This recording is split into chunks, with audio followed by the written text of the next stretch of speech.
আসসালামু আলাইকুম প্রিয় লিসেনার্স। আজ আমি আপনাদেরকে এমন এক চাঞ্চল্যকর ঘটনা বলবো যা শুনে আপনার ঈমান তাজা হবে।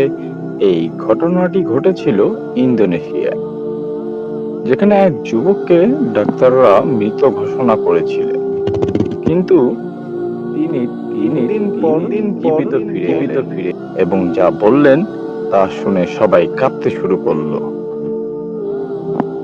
প্রথমেই চলুন জেনে নেওয়া যাক যুবকের পরিচয় ও ঘটনা। নাম আরিফিন, বয়স 22 বছর। একটি মোটরবাইক দুর্ঘটনায় গুরুতর আহত হন। হাসপাতালে নেওয়ার পর ডাক্তাররা তার মস্তিষ্কে রক্তক্ষরণ ধরেন। 12 ঘন্টা চেষ্টার পর ডাক্তাররা তাকে মৃত ঘোষণা করেন। লাশটি ফ্রিজে রাখা হয়। অলৌকিক পুনর্জীবন আসলে কিভাবে ঘটলো? ঠিক 3 দিন পর হাসপাতালের কর্মীরা লক্ষ্য করেন ফ্রিজ থেকে কান্নার শব্দ আসছে। ভয়ে তারা ফ্রিজ খুলতেই দেখেন আরিফিন চোখ মেলে বলছেন, আমি কোথায়?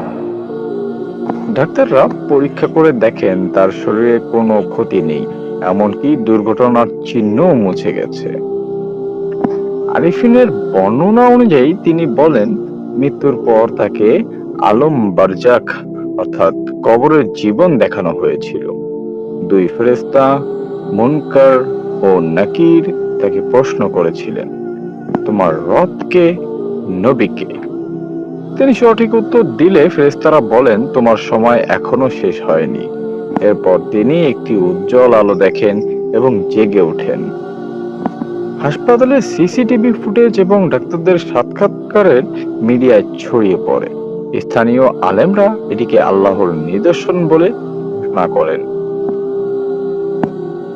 মৃত্যু ও আখিরাতের সত্যতা নিয়ে এই ঘটনা প্রমাণ করে কবরে জীবন, ফেরেশতা ও কিয়ামতের এই সকল ঘটনা একদমই বাস্তব।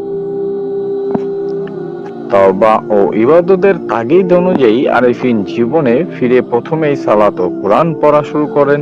তিনি বলেন, আলম বারজাখে সময় নাই, এখনই ভালো কাজ করুন। আল্লাহর কুদরত হিসেবে ডাক্তাররা যা অসম্ভব মনে করে, আল্লাহ তা 1 সেকেন্ডে সম্ভব করেন। সূরা ইয়াসিনের আয়াত নাম্বার 82।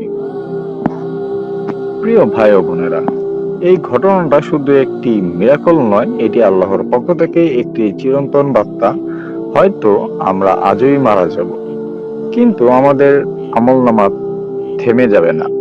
আজই গুনাহ মাফ চাই, নামাজে দাঁড়াই, কোরআন ছুঁই, কারণ মৃত্যু যে কখন আসবে তা কেউই জানে না। দোয়া ও সাবস্ক্রাইবের অনুরোধ রইল সকলের কাছে।